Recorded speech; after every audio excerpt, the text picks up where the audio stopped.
welcome to the Purple People Podcast. It is a Monday evening in November. This is episode 620. I have seen this movie one time in my life, and I think I remember watching this movie because I saw it in the preview of a scary movie growing up, and it looked fun. But I named this one Detroit Rock City. I guess I'm happy today. I don't want to be happy. I still want to be mad at this team. You're not a big Kiss fan, huh? No. One of the more, in my opinion, one of the more overrated. I don't do the gimmicky stuff. They got some fun songs, but I mean, other than that, not much for me. I like them for their era.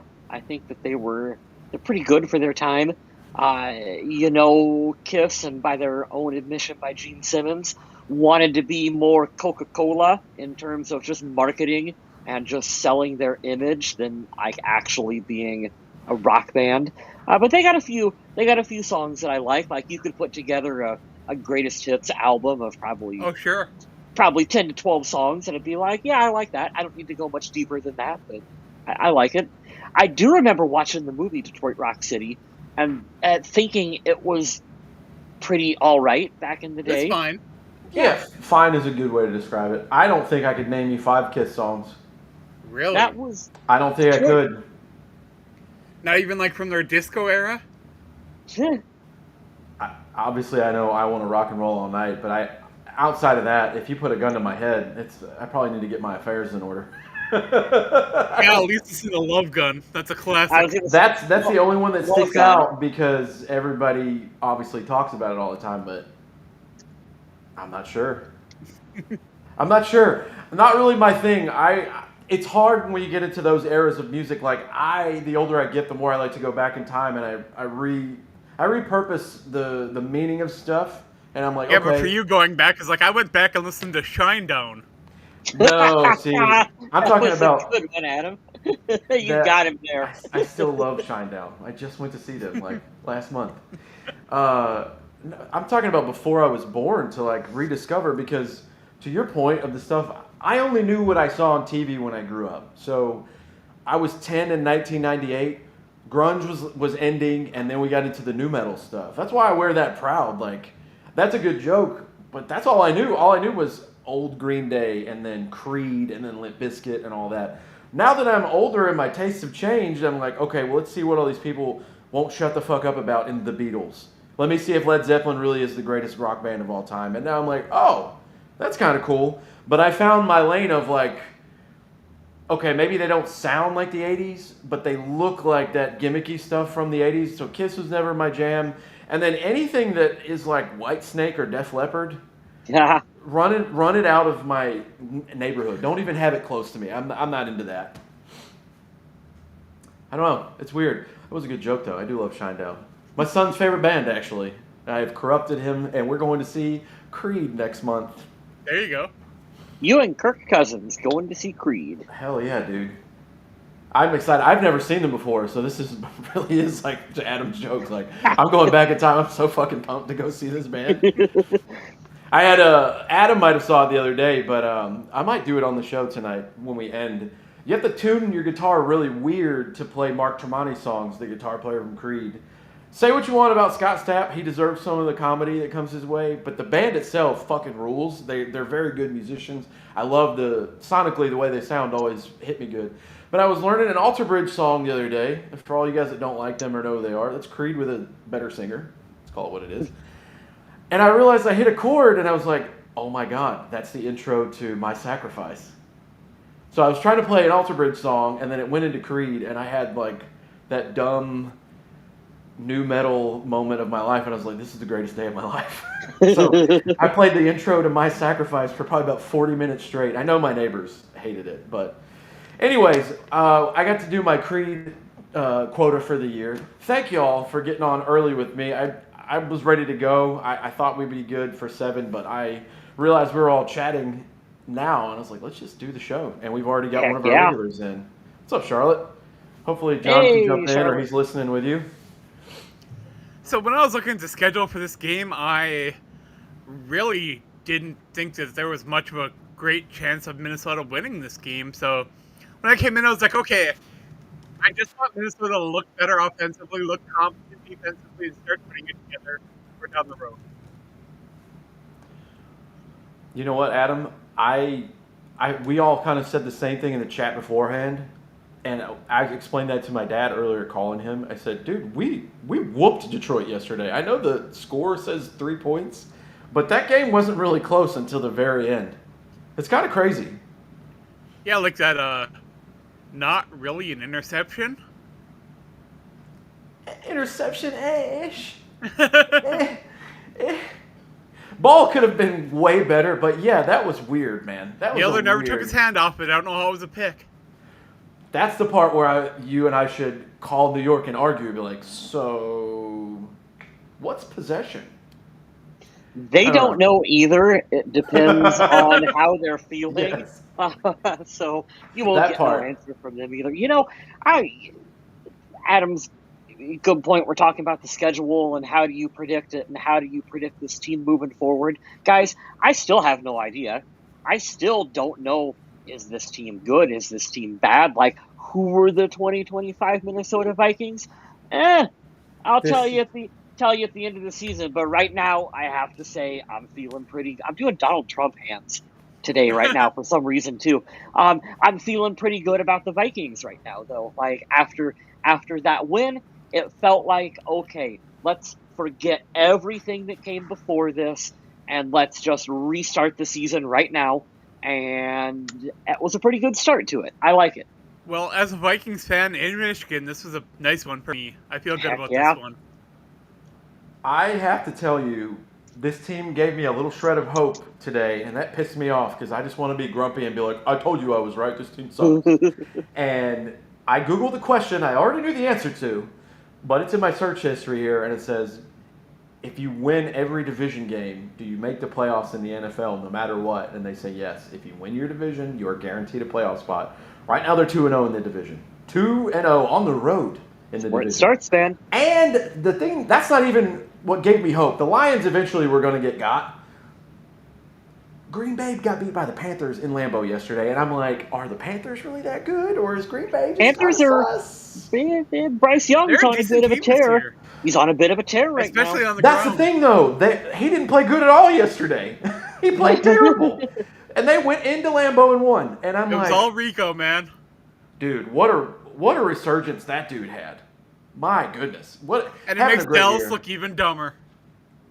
Which didn't think it was possible. You guys, if the Vikings will find new and creative ways to piss you off as a fan, Dallas will find new and creative ways to But while we're talking about the Cowboys, did you realize that with Micah Parsons in that game yesterday, he didn't register one single pressure?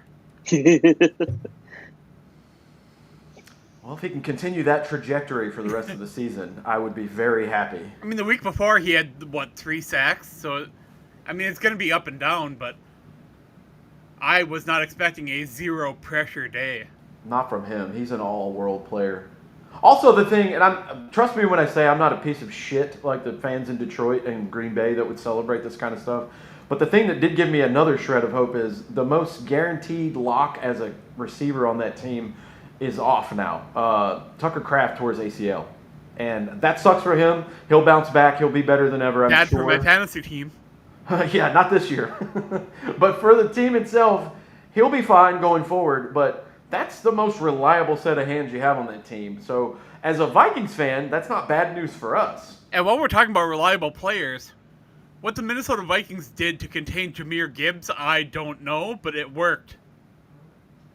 That was crazy. I forget the stat Rich Eisen was talking about this morning on their segment. I think it was Overreaction Monday. But basically, the Vikings haven't won in Detroit since, 2021? It's been a while. And they've been swept by the Lions the last 2 seasons. So they haven't beaten Detroit in almost 3 years, and they haven't won there in 3.5, 4, or whatever. It was crazy. Yeah, bravo to the Vikings' ability to stop Detroit, their running attack. David Montgomery, 40 yards, Gibbs, 25 yards total out there. So finally, the Vikings were able to stop the run.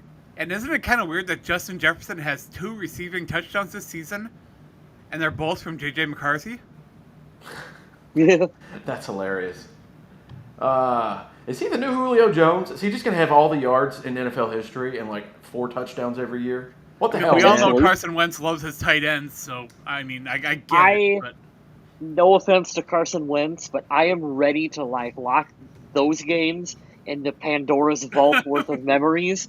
You can put it beside the Josh Dobbs section. oh no, I'm gonna keep that Cincinnati game in my head. That was a fun one. No, not even to the Josh Dobbs games. There was a couple fun Josh Dobbs games. I'm talking like the Donovan McNabb, just like over here on the shelf, where we don't even have to talk about it ever again because nothing came out of it. You put it in the McNabb section of that? I'm putting him in the crazy. McNabb section.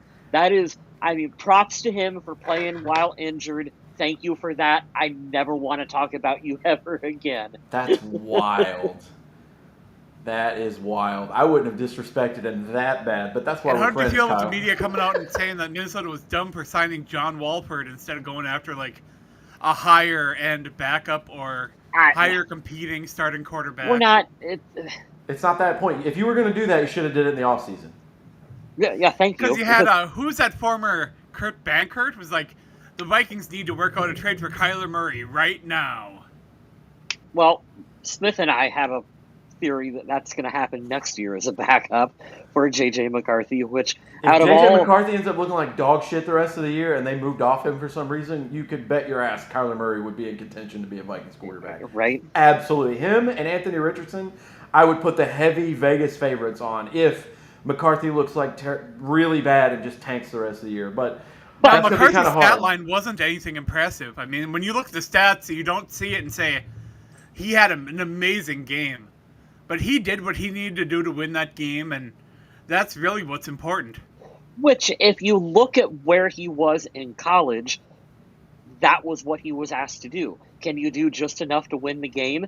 And I think that, and again, we got to remember, we're only, 3 starts into his career now? So what are you going to do for JJ McCarthy? Well, you ask him to pass for about 143 yards, and he gives you 2 touchdowns and 1 rushing touchdown, and he makes a couple big throws, and you lean on your defense and a good run game, and you come out with a W. Speaking of that, when Aaron Jones left the game, did it seem like JJ McCarthy kind of started struggling a little bit more?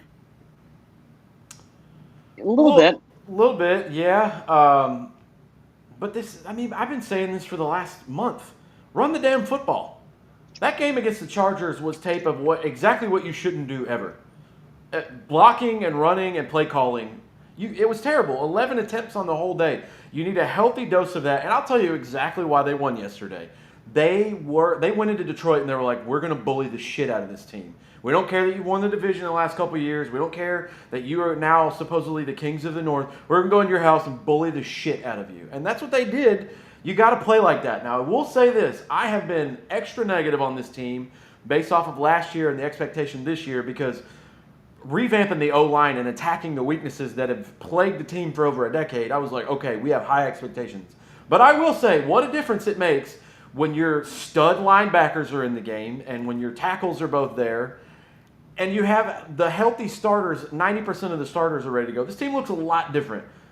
We got Jonathan in the chat here calling out Tavier Thomas already. Yeah.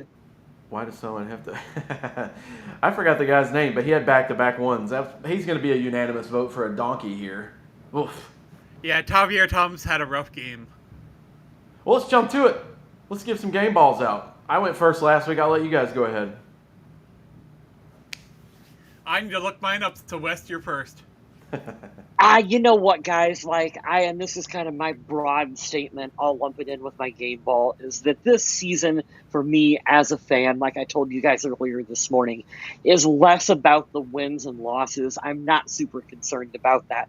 Obviously, I want to win, but it's about JJ McCarthy and his development and seeing him out there play an entire game and not just like the end quarter of a football game, but an entire stretch of a game where he looked competent and he made good throws.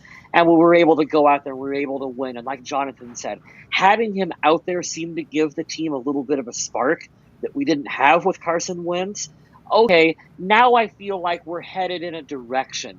We're figuring something out with him. So I'm going to give my game ball to JJ McCarthy because that's what this team needs, is we need him out there to be that leader, that spark for this team. And it's like, to even go the opposite way, if he's going to suck and be terrible, well, we need to figure that out too. I hope Right. that's not going to happen, but it's like we need to figure this out. But I'm going to give him my game ball. I thought he actually looked really good. It's only his third start. My internet is really bad today, so I can't pull up stats, but I am going to give my game ball to a player that I was about to call a free agent bust. And it's Javon Hargrave. Yep. Hey. I didn't know what his role in Minnesota, but he plugged up the middle real well, got some pressures, and he played like the player I thought he could be, and I hope he can be going forward. He had a really good game. That's a good game ball pick, Adam. Honorary game ball, I'm giving out 2. Honorary, I don't care that the stat line is awful for you. Well, you got to come up clutch when we need it. Jalen Naylor catching that ball, third down to seal the game. That's my honorary game ball. My actual game ball goes to a Viking currently that was a former Viking coming into the season. Eric fucking Wilson, have yourself a day, sir. Oh my God. 6 total tackles, 4 by himself, 2 sacks, 3 tackles for loss, and 2 quarterback hits. That dude was fucking up the Lions' day all game long. Holy crap. I thought. Did you guys see Isaiah Rodgers on social media talking about getting pushed off on that Williams touchdown? Well, I'm glad you said that because we're going to give out donkeys in a minute. And did you also see him get run down by the punter? Yeah. Yeah, that part.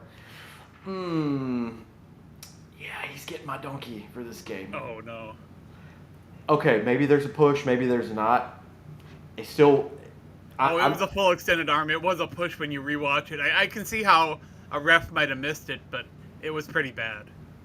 There was some poor tackling in this game, and he's going to watch that. And outside of the push-off that we could debate or not debate on if he did everything correctly or not, it was not his best game. And that sucks because after the first couple games, you're like, that's our number 1 corner right there. And then now it's coming back around with my doubts of like, this dude wasn't starting for Philadelphia. Why is that? If he's the best. I still think he's far being a good player than a bad player. Oh, definitely. I would agree. Yeah. I would agree 100%. Not my favorite game from him, but there wasn't a lot of bad for Minnesota in this game, which I'll say outside of the 2 penalties from special teams. No, it's actually pretty bad to where I got to go for my donkey and be Jordan Mason, and he still contributed even though he had, 11 touches for 37 yards? Not really what you want. I was talking with this with a coworker today too. I really like Jordan Mason, but I feel like he's a really good secondary running back. Like that's where he excels. Yep. And I feel like when you can get him and Aaron Jones rolling is when the team is probably at their best. And it's like Jones, there's some age and some injury history that's starting to pile up with him too. So like I love Mason, but I love him more in that kind of that backup role. So that is potentially you're looking to draft another stud running back here real soon to be your workhorse back. But I think Mason, I get where you're coming from, Adam.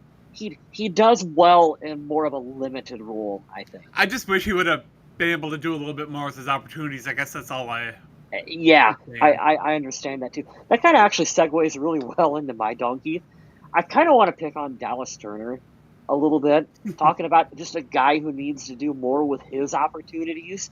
I mean, you got him out there in other games launching himself headfirst at quarterbacks. Yeah, when Van Ginkel was out, I really hoped that he would step up a bit more, but that didn't really happen. He didn't, and then he's kind of back out of the rotation, and I understand that, hey, some other guys played really well this game, and so maybe you didn't need to get him out there as much. But I had pretty high expectations for Dallas Turner coming into this season, and I don't really feel like he's meeting them.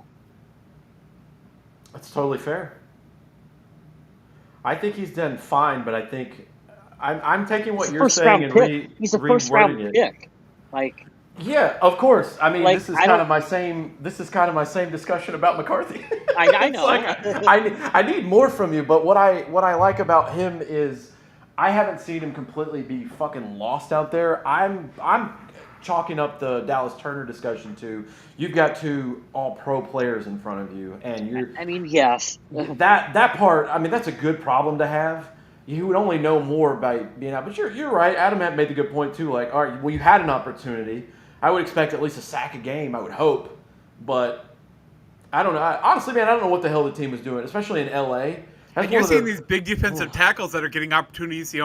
Only a handful of plays every week, and they are making plays. Right. Yeah. And I want to see that from other players on the team as well. I had this pulled up, but it wasn't really credible, and it was ChatGPT at first, and then just a bunch of guessing. Not nearly as good of work as the Viking Age, where Adam Carlson writes. But I was looking to see who the Vikings might be looking at ahead of the trade deadline tomorrow, and it said they were interested in a quarterback, a corner, and an edge rusher were the top three positions.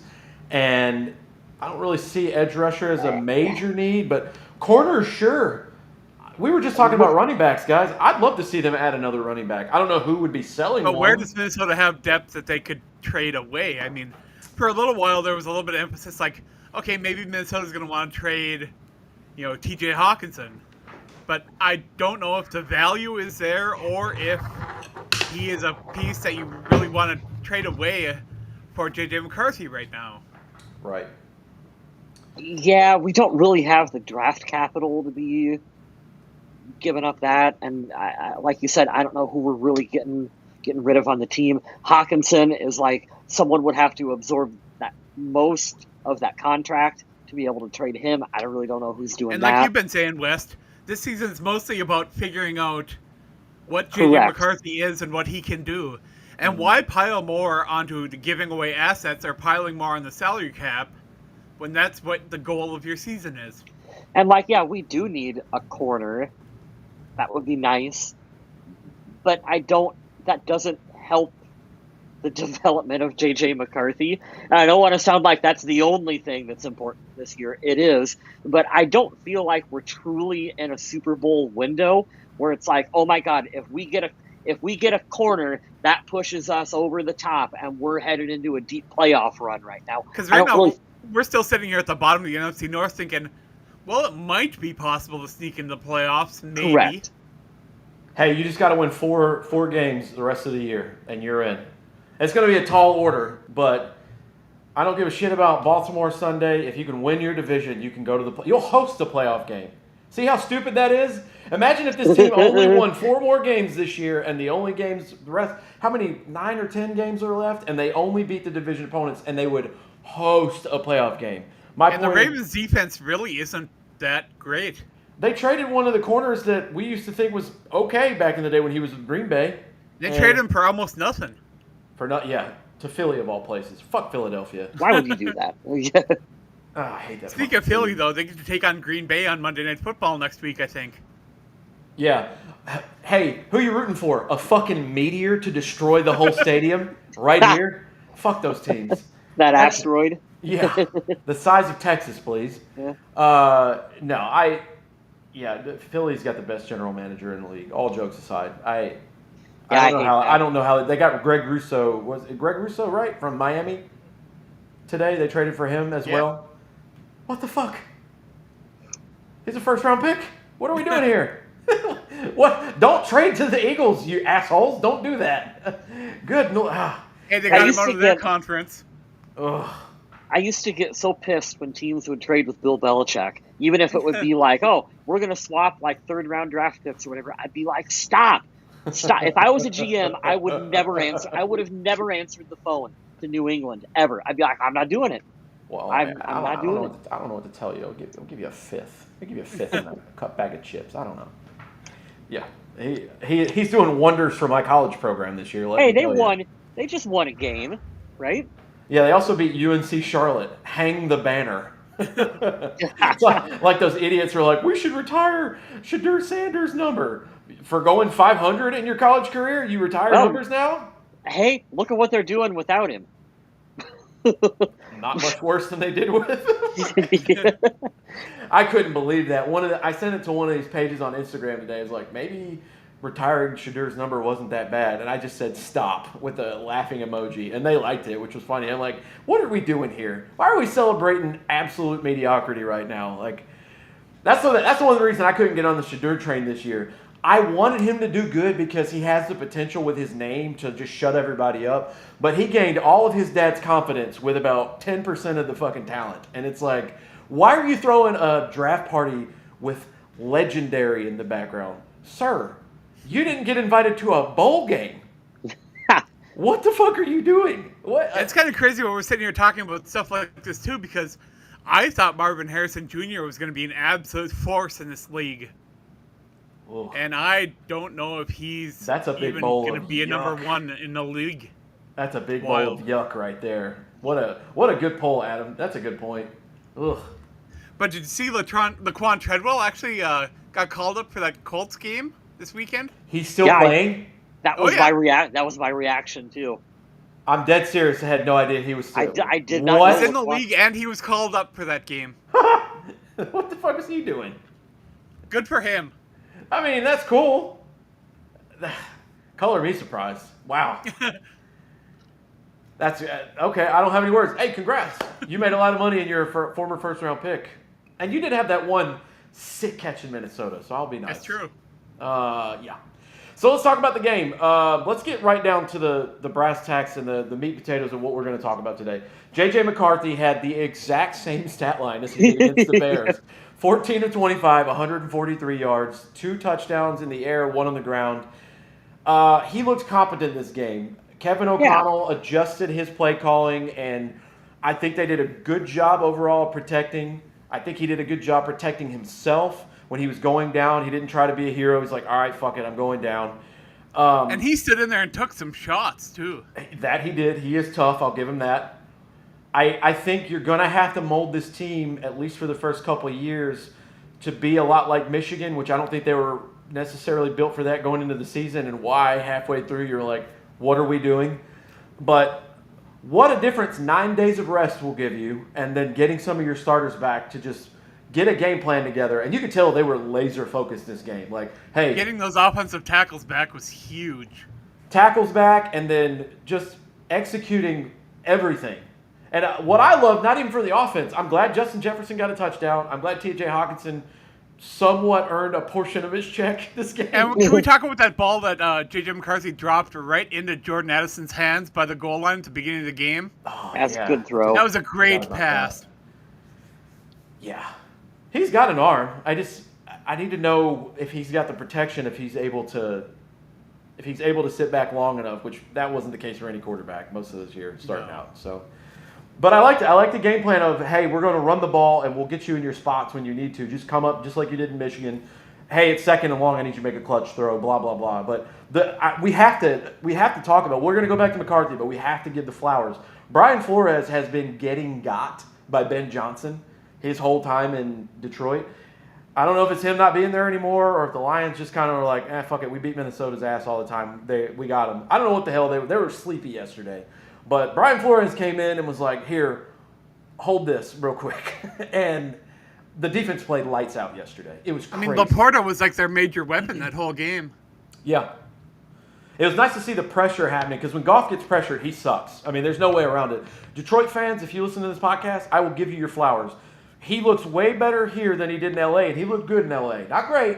He looked good in L.A. He looks like he belongs in Detroit. He fits that mold. I love Dan Campbell's speech of like, if they don't want you, we love you here. You can stay here as long as you want. I love that. But when he's pressured, he's off kilter, and he's not very good. And that's exactly what Flores and the defense did yesterday. And you got to keep that going. What I don't want to see is 3 years ago when Kirk Cousins tore his Achilles, or two years ago, the first part of the season, the defense was ass. The middle part of the season, it was lights out. And then the last 4 games of the year, when I need you, you're back to being shit again. I need this to continue the rest of the season, and as long as the defense rolls, the offense has a chance. I think you guys would agree with that. If the defense is rolling, this team has a chance. What'd you think of Justin Jefferson saying that it had been so long since he scored a touchdown that he forgot to gritty? Well, that's a good, friendly way of saying, throw me the damn ball, all right? I like that. I don't care. Kyle said it before. That dude's quarterback proof. He'll do it with anybody. I don't give a shit. Yeah. And also kind of what I like about Jefferson, whether or not this is where his mind was in the moment or not, but like the season hasn't quite unfolded the way you would expect. I don't necessarily need you out there doing a hell of a lot of showboating. So in this instance, hey man, score and have a little bit of fun, but like let's get the train rolling here, And guys. to take a page out of Smith's playbook, the Vikings were 3-4. There's not a ton of gritty about it at that point. Exactly. There's really not. Like, you can have your fun, but I don't need a huge team celebration right now. I really don't. Don't do that Cordarrelle Patterson shit at Minnesota Gopher Stadium where you run a touchdown back and a kickoff, and then you're fucking jumping and acting like an asshole, and it's 38-7. You're like, all right, dude, Yeah.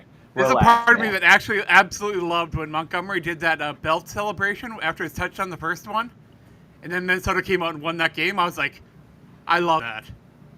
I like that too. That's awesome. All right, I want to go back to JJ McCarthy. So first game, 3 quarters looks like shit. Fourth quarter, he plays like Joe Montana. It's crazy. Second game looks terrible. I can't believe we lost to the Falcons at the home opener. Should have Gets won hurt. it. Truly should have won that game. Yeah, they want that game back for sure. Yeah. Gets injured. The Carson Wentz experience happens for what, 6 or 7 weeks. Now he's Don't want to back, talk about it. locked in, and he looks very competent yesterday. I'll say good. He looks good yesterday. Winning cures everything. Yeah. We don't know. We still don't know shit about this kid. We don't. I don't know enough about this guy to make a decision, but I know yesterday, if you can keep playing like this and the whole team can stay on this kind of nucleus of we're going to do what our identity is defensively, and then offensively, just protect the kid.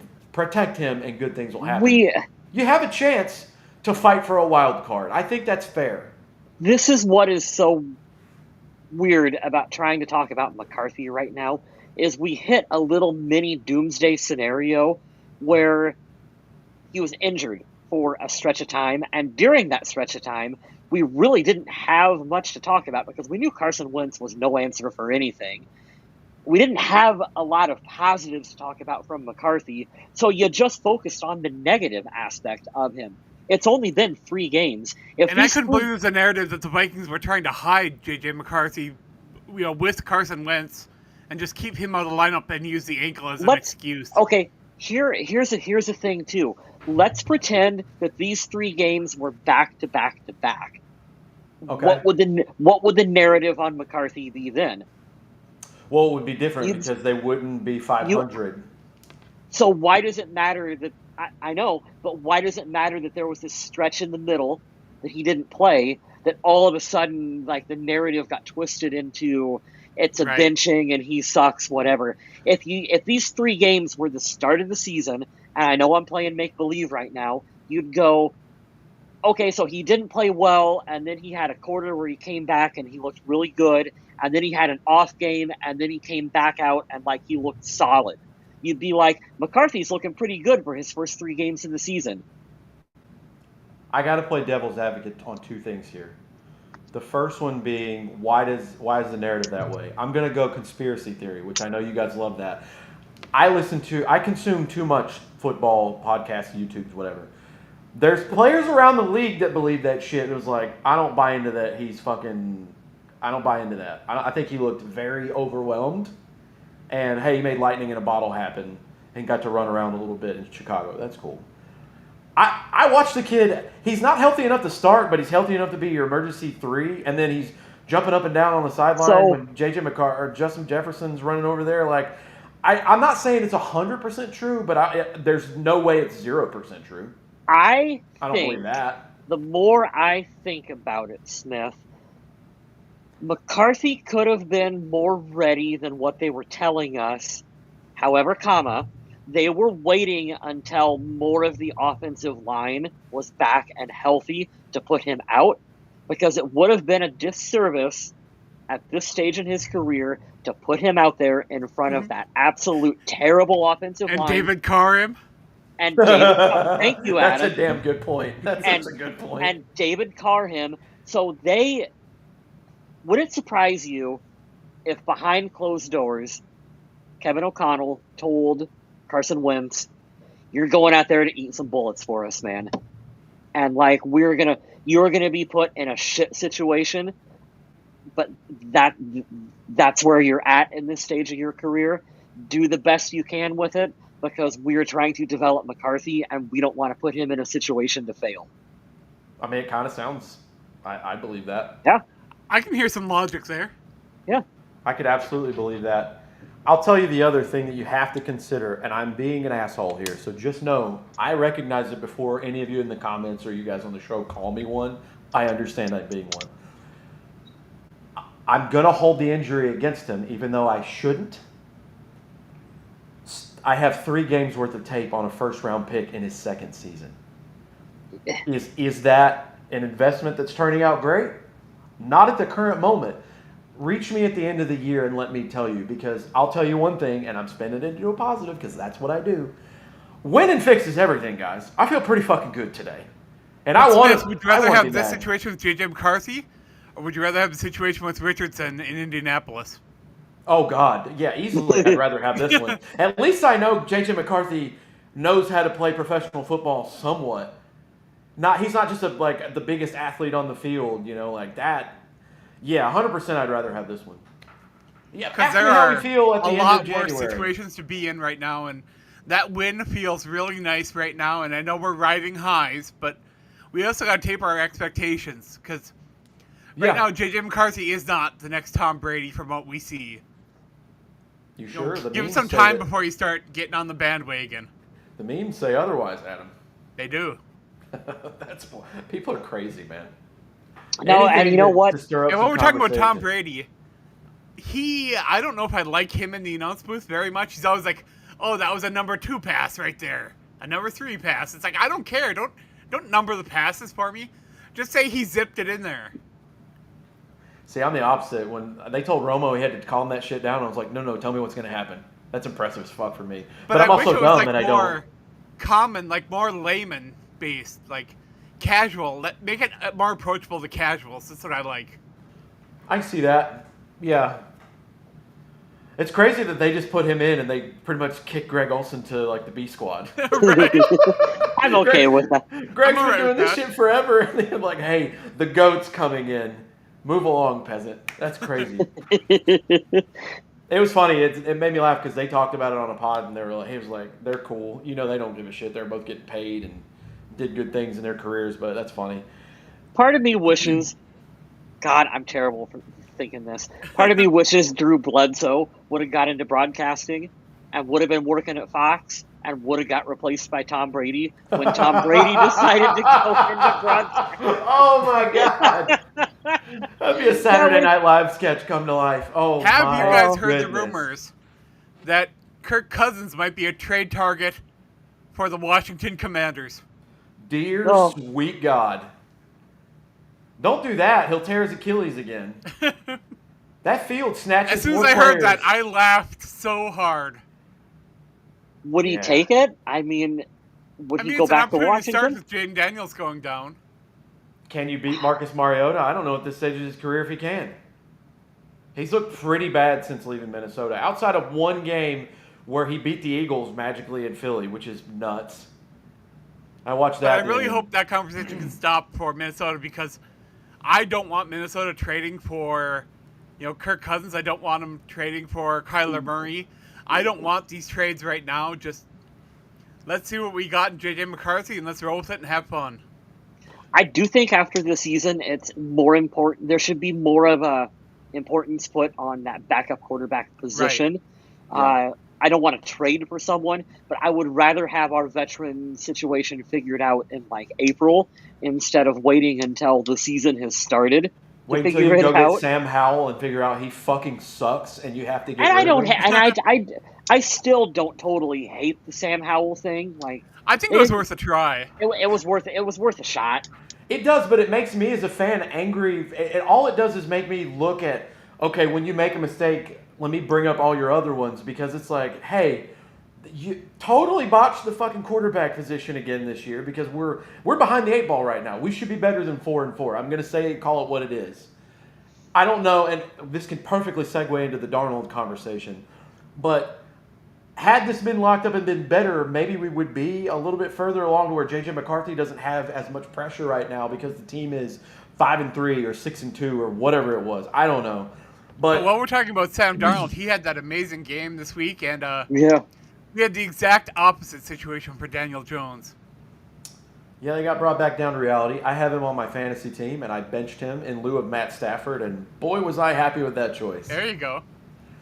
Also, shout out to me picking up Brock Bowers 2 weeks after he got injured because he got me 44 points yesterday. Somebody in your league dropped Brock Bowers? Yeah, because he went on IR. Wow. And I'm like, put him on your bench. I drafted Jordan Addison in the 10th round and he was suspended the first 3 games. I'm like, you're idiots.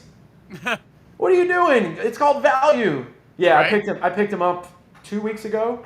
Couldn't believe he was there, and I was like, oh, you're a.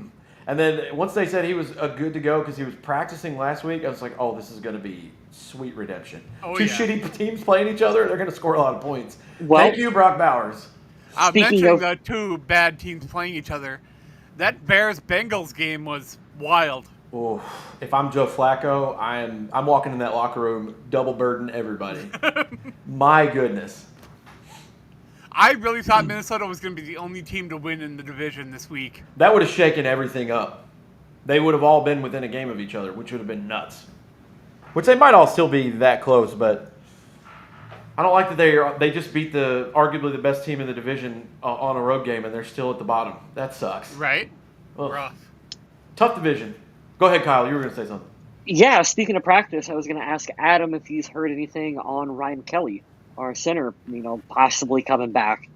Well, I guess they're going to work with him throughout the week, but they're not going to pencil him in as a starter. They're going to keep working with him and see how that goes. And when you have a player that has multiple concussions, you really got to play it safe because that is not only their football career, but their livelihood, their humanity. Correct. That you're talking about. At the bare minimum, can someone put a guardian cap on him, please? Yeah, that part.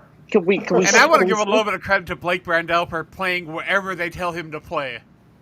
Yeah, that's got to be difficult. He's going to get my game ball of the year if he continues because He's been it's huge not fair. filling in wherever they need him.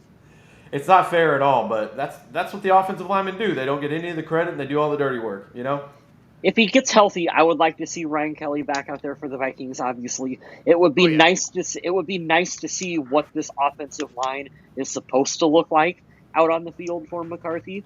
But it stinks because Minnesota's invested so much in centers over the last few years, whether it's top draft picks or free agent money or what. But center has been really hard to deal with. From Sports Illustrated, not surprisingly, there haven't been any updates on Kelly. His second concussion in 15 days landed him on IR a month ago. Missed the last 4 games, eligible to return to action. So he'd still have 21 days before they make a decision. You're not going to rush that They're one. not going to rush him into the lineup at all. No, 21 days from now, that'll be November 24th. I don't have the schedule up in front of me, but I would wait as long as possible. You preserve, obviously, his mental state, his physical state, and if you could get him back closer to Thanksgiving and then he could play out the last 2 months, that's the ideal situation. I mean, that's a smart And Brandel's thing to do. doing okay. Yeah.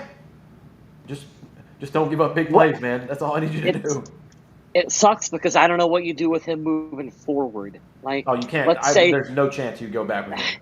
No let's chance. say let's say he comes back and plays pretty well. I mean, do you roll the dice with that? I mean, I don't know what the answer is for it. Do you wait until you're in a position where maybe you're fighting to maybe make the playoffs and plug him in? For the season, yes, I want him to play, but I would wait as long as I can until I play him. But going into, I don't want him back next year. No chance. If you're making the playoffs, though, and he hasn't played essentially all year, now you're risking putting in a guy who could potentially be rusty and out of sync. Right. Like, I don't know if you. I don't know. And if now you you do got that. your young quarterback who is learning to take snaps from Blake Brandel. Right. And if you talk to like some of the Vikings legends, like if you talk to Fran Tarkenton, he'll be like, Mick Tingelhoff and I had a connection. We knew what we were doing. Yep. That's a good point. It's Peyton Manning and Jeff Saturday. I mean, Oh, yeah. they were a team out there on the field. Absolutely. Hertz talked about that with Jason Kelsey. He said he had a funny snap. It was, I forget what pod it was on, but that's really funny you said that. I'd like to hear more about quarterbacks touching their centers' butts and how connected they are. That makes me happy. Hey, I played center in high school, so I kind of get it. I wish I could go back in time. I'm jealous of you, Adam. I don't know what I would have done. I was tall and skinny, couldn't run fast, couldn't throw, couldn't catch. Oh, I was a terrible football player. I wanted to play basketball. I was a finesse player. I had the body of a football player, but the mindset of a basketball player. It wasn't good. You could post up. I'd put you in the paint. Not unless you were Steph Curry that we didn't know about and you were hitting threes. Yeah, I wish I could go back. I definitely had to play defense. I'd be like, hey, just go out here and fuck shit up because you can't do anything that involves math and calculating stuff. Safety. There Dude, you go. Please. I think about it now, and that's what I always say. Like, if I can go back in time. And we had one guy on our team that was like 5'3", but he was like the Tasmanian Devil, man. He was hitting everybody, just wild all over the field. He was a monster. Was he a linebacker? Oh, yeah. Nice.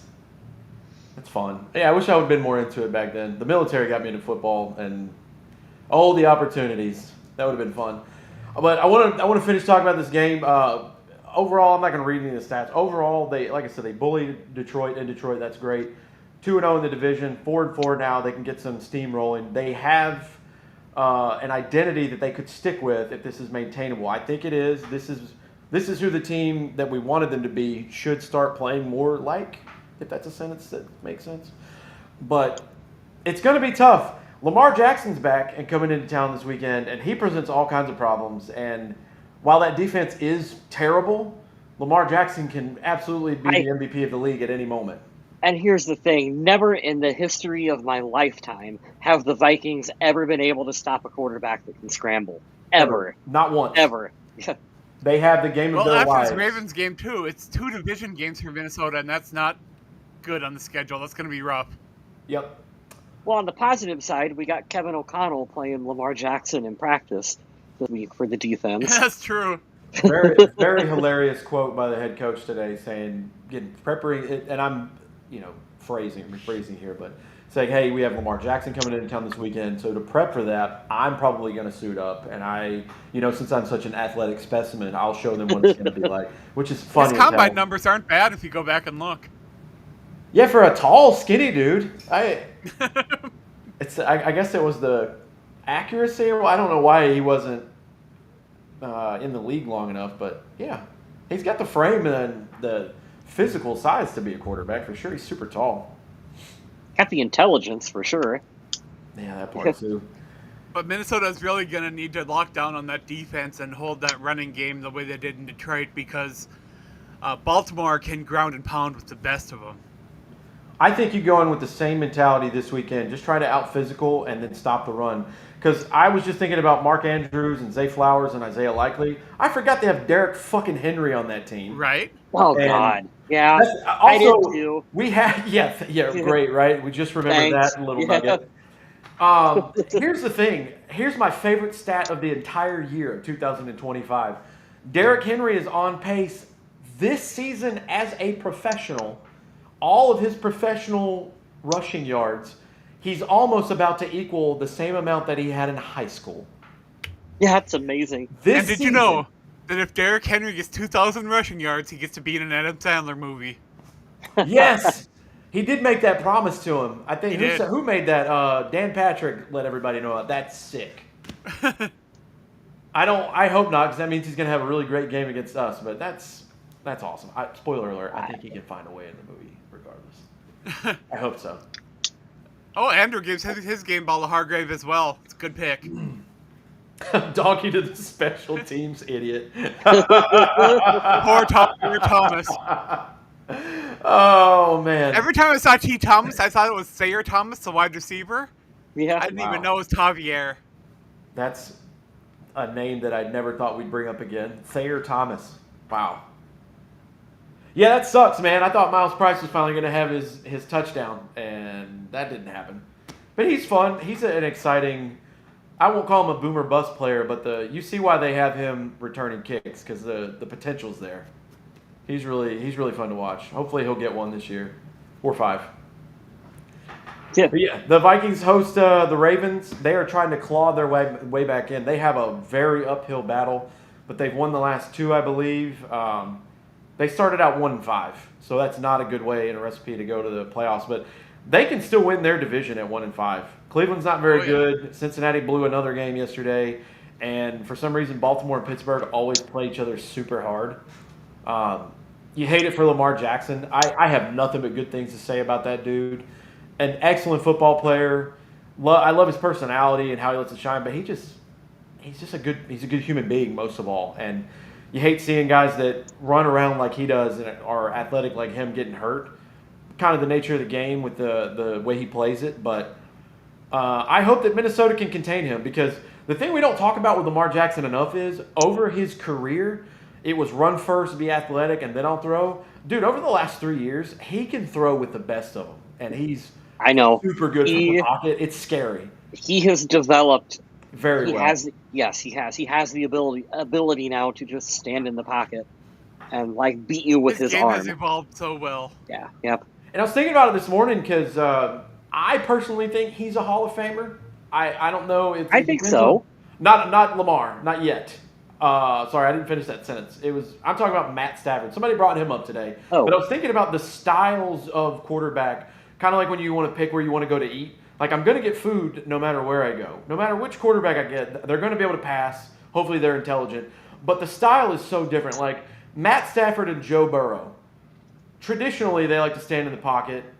They need such and such to succeed. The situation matters for everything. And then I look at Lamar Jackson and I'm like, what the hell is that? I've never seen that before in my life. That's crazy. And then thinking about the last 5 years of football, Lamar, Josh Allen, Mahomes, and Burrow, all AFC quarterbacks, isn't that weird, are at the top of the list for me as like, these are the best guys in the league. Isn't that crazy? Because we think about each one of those guys plays it a little different, but isn't it crazy to see how they play the game now and how it used to be just like stand back there, get annihilated, just complete the pass. Right. And now, even a guy like your guy, Kyle, Brock Purdy, I find little traits in every quarterback that I love. Brock Purdy can climb the pocket better than anybody I've seen in the NFL. It's crazy how good he is at that. Josh Allen with the far shuffle pass yesterday pissed me off. Ugh. And Patrick Mahomes, how in the hell does Patrick Mahomes always get around? He can turn a play that's supposed to be over in 3 seconds and make it a 7.5-second play. How does he do that? I'm not sure which expert it was, but they were breaking down JJ McCarthy's footwork when he was passing, and they were talking about how it was like 1, 2, 3 switch, 1, 2, 3 switch for each of his looks, and they were talking about how that really helps with his development, and how Kevin O'Connell probably walked him through that and helped him through all that. And I mean, I saw a quarterback that looked patient in the pocket and was willing to stay in there and do what he had to do. And yeah, when he scrambled, he wasn't the fastest quarterback, but when he got to the edge, he got where he needed to go and did what he needed to do. So that was nice to see. Yeah, you can see some progression already with McCarthy. Week 1, he felt like he had happy feet when he was in the pocket. He was not setting for his throws. He looked like he was ready to, my first read isn't here, I got to panic and I got to move and I got to get out. And this game, he was much more taking what was in front of him and stepping up into the pocket to make his throws. So yeah, that's the only throw that wasn't really a good throw. Well, it was a great throw, but a kind of questionable decision. That touchdown to Hawkinson was him throwing across his body a little bit. I know. Which is not really advised, but he rifled that thing in there and got it where it needed to be. He's got the Hawkinson for breaking that route too. That was smart by him. He's got the arms. He's got the raw arm strength to do shit like that. But you kind of got to coach him up to not do that. When you get into a big time situation, a playoff game, I don't want him to Brett Favre it. Right. Yeah. Well, you know what I'm sitting here thinking, I was talking about other quarterbacks earlier and the things that I like. Doesn't JJ McCarthy feel like a throwback quarterback a little bit? He feels like a throwback to me, and I kind of like it. Of course, I've been bitching on the show for 5 years. Like, I want Josh Allen. I need this guy. Of course, we all want fucking Josh Allen. Yeah. But looking at the way he plays, kind of his stature, definitely his attitude, he feels like a throwback to me, and I appreciate that. That's what I'm learning about this kid as the season goes on. He still looks like a teenager to me. Oh, my God, yes. He looks 12. Absolutely. But he's awesome.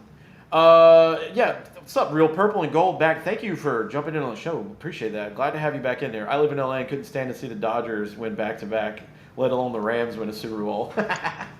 Well, I want to get back to that because I wanted to talk about, like, we're pretty much done breaking down the game, but talking about Matt Stafford, do you guys think he's a Hall of Famer right now if he retires? I Yep. think so. I think so. I don't think it's any debate. I I- don't know I why really people don't.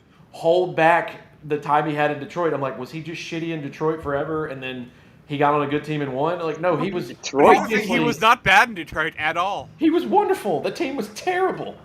You have to be so bad as a franchise to make Calvin Johnson retire early. Like, what are we doing there? But they were talking today. I forget what show. I think it was Rich Eisen. It was early in the morning. I love Monday mornings. I get to watch Overreaction Monday, and it's like 45 minutes. And I'm like, thank God.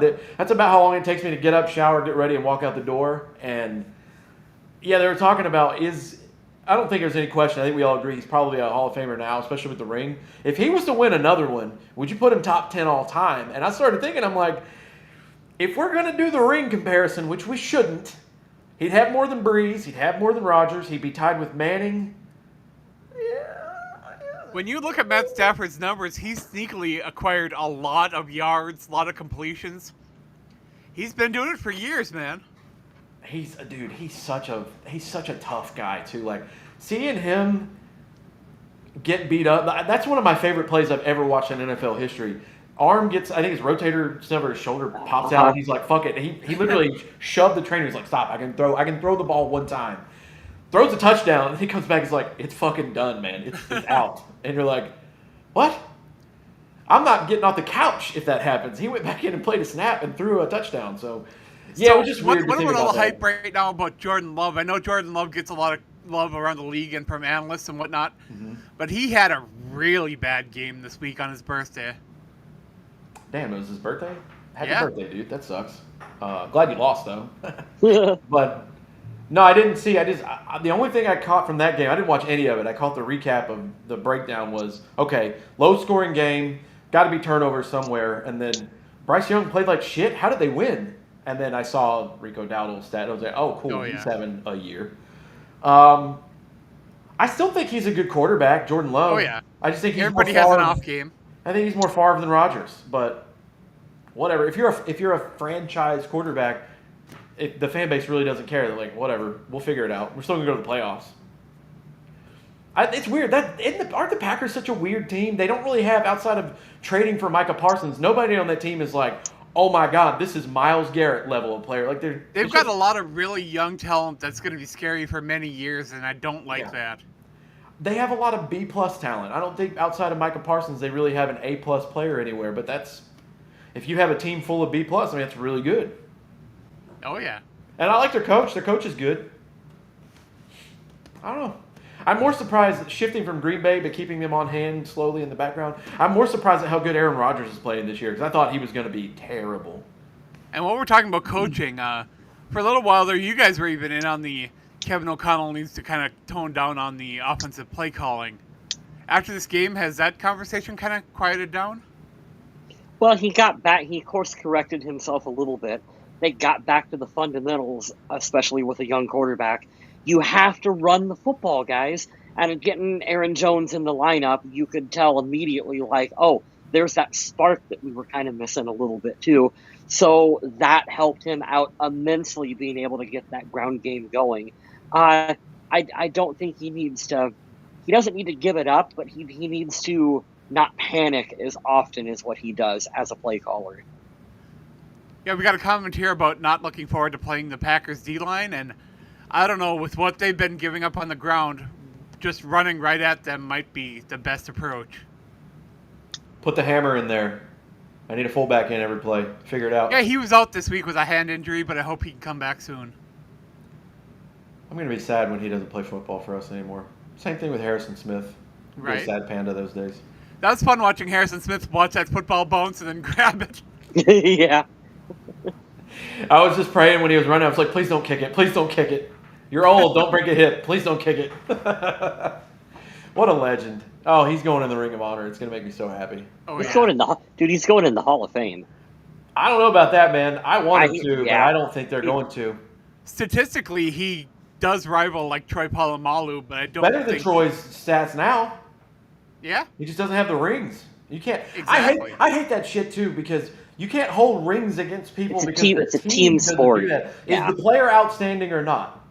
Yes, the player's outstanding. And there wasn't a season where, and most of the time it's like for Cam Newton. We'll use him as an example.